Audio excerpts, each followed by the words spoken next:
Bismillahirrahmanirrahim. Merdeka! Saudara-saudara penduduk kota Surabaya. Kita semuanya telah mengetahui bahwa hari ini tentara Inggris telah menyebarkan pamflet-pamflet yang memberikan suatu ancaman kepada kita semua. Kita diwajibkan untuk dalam waktu yang mereka tentukan menyerahkan senjata-senjata yang telah kita rebut dari tangannya tentara Jepang. Tetapi inilah jawaban kita. Selama banteng-banteng Indonesia masih mempunyai darah merah yang dapat membuat setarik kain putih, merah dan putih, maka selama itu tidak akan kita mau menyerah kepada siapapun juga. Allahu Akbar, Allahu Akbar, Allahu Akbar. Merdeka!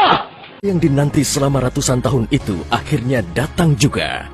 17 Agustus 1945, Indonesia menyatakan dirinya merdeka sebagai sebuah negara yang berdaulat.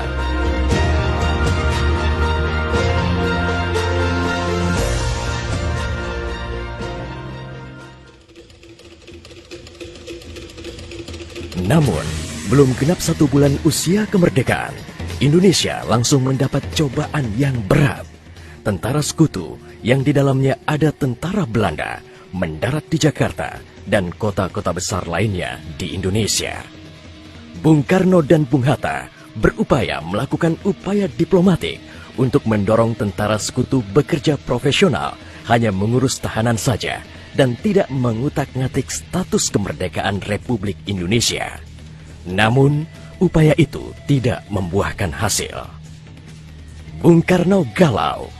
Ia menghitung jika sampai terjadi peperangan, secara matematis tidak akan mungkin bisa mengalahkan sekutu. Persenjataan mereka jauh lebih lengkap dan keahlian militernya lebih memadai.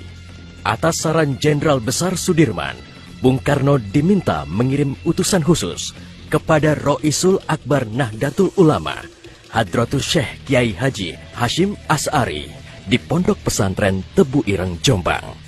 Tujuannya meminta fatwa Kiai Hashim tentang hukumnya berjihad membela negara yang notabene bukan negara Islam seperti Indonesia. Kiai Hashim lantas memanggil Kiai Haji Wahab Hasbuloh dari Tambak Beras, Jombang.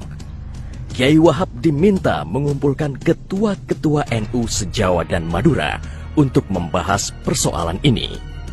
Bukan hanya itu, Kiai Hashim juga meminta kiai-kiai utama NU melakukan sholat istikharah, salah satunya Kiai Abbas dari Buntet, Cirebon, Jawa Barat. 21 Oktober 1945, seluruh delegasi NU se-Jawa dan Madura telah berkumpul di kantor pusat Ansor di Jalan Bubutan, Surabaya. Kiai Hashim memimpin langsung pertemuan tersebut dan kemudian dilanjutkan oleh Kiai Wahab.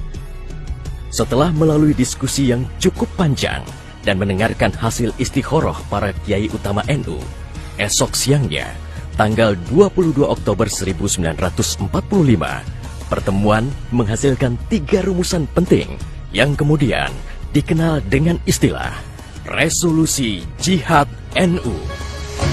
Pertama, setiap muslim, tua, muda, dan miskin sekalipun, wajib memerangi orang kafir yang merintangi kemerdekaan Indonesia. Kedua, pejuang yang mati dalam membela kemerdekaan Indonesia layak dianggap syuhada. Ketiga, warga yang memihak kepada Belanda dianggap memecah belah persatuan dan oleh karena itu harus dihukum mati. Dokumen resolusi jihad ditulis dalam huruf Arab Jawa atau pegon, ditandatangani Kiai Haji Hashim Asy'ari, disebarluaskan ke jaringan pesantren, tak terkecuali kepada komandan-komandan Laskar Hizbullah dan Sabilillah di seluruh penjuru Jawa dan Madura. Dokumen resolusi jihad juga dimuat di sejumlah media massa pergerakan masa itu. Hanya berselang 3 hari pasca resolusi jihad dicetuskan, 6.000 tentara sekutu mendarat di Pelabuhan Tanjung Perak, Surabaya dengan persenjataan lengkap. Mendengar kedatangan pasukan penjajah, ribuan santri dan kiai dari penjuru Jawa Timur bergerak menuju Surabaya. Situasi pun terus memanas dan cenderung tak terkendali.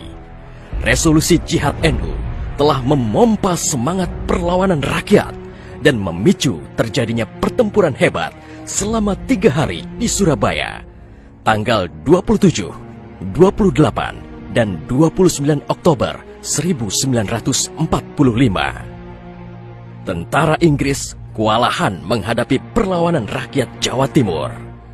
Mereka lantas mendatangkan Bung Karno ke Surabaya untuk diajak berunding melakukan gencatan senjata. Pagi hari tanggal 30 Oktober, gencatan senjata ditandatangani pemerintah Indonesia dan Inggris. Namun, sore harinya terjadi insiden di Jembatan Merah yang menewaskan orang nomor 1 tentara Inggris di Surabaya, Jenderal Malabi. Gencatan senjata pun langsung berakhir. Pengganti Malabi, Jenderal Robert Munser, mengultimatum Laskar Pejuang dan tentara Indonesia agar menyerahkan senjata kepada Inggris paling lambat 10 November 1945. Jika tidak, Inggris mengancam akan membumi hanguskan Surabaya. Mendengar ancaman itu, para komandan Laskar Hizbullah, Sabilillah, Mujahidin, TKR, dan para santri marah besar.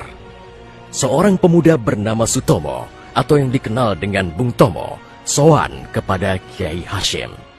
Ia meminta izin kepada Kiai Hashim untuk menyiarkan dan menyebarluaskan resolusi jihad melalui radio. Bismillahirrahmanirrahim.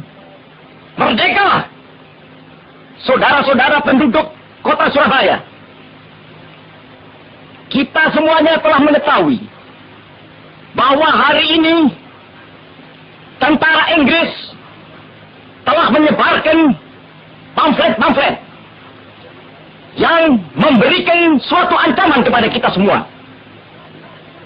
Kita diwajibkan untuk dalam waktu yang mereka tentukan menyerahkan senjata-senjata yang telah kita rebut dari tangannya tentara Jepang.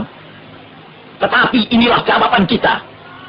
Selama banteng-banteng Indonesia masih mempunyai darah merah yang dapat membikin setarik kain putih, merah dan putih, maka selama itu tidak akan kita mau menyerah kepada siapapun juga. Allahu Akbar, Allahu Akbar, Allahu Akbar. Merdeka! Pertempuran 10 November membuat malu tentara Inggris. Target mereka menguasai Surabaya dalam waktu 3 hari tak terbukti. Bahkan di hari yang kedua, Inggris kehilangan Jenderal Robert Munser. Artinya, dalam 1 bulan menghadapi arek-arek Surabaya, mereka sudah kehilangan 2 jenderal terbaiknya. Perang Surabaya berlangsung selama 3 minggu. Takbir dan pekik merdeka menggema selama pertempuran berlangsung. Meski pada akhirnya Surabaya jatuh ke tentara Inggris, namun Inggris mengalami kerugian yang cukup besar. Ribuan serdadu terlatihnya tewas, termasuk 300 serdadu Gurkha Inggris dari India dan Pakistan yang membelot ke Indonesia setelah tahu lawan mereka adalah para ulama Islam dan santri yang sedang berjihad membela negaranya. Korban di pihak Indonesia sendiri, 60.000 tentara, laskar, para santri, sukarelawan, dan rakyat Surabaya gugur sebagai syuhada. Tanpa resolusi Jihad NU, tidak akan ada peristiwa heroik 10 November 1945.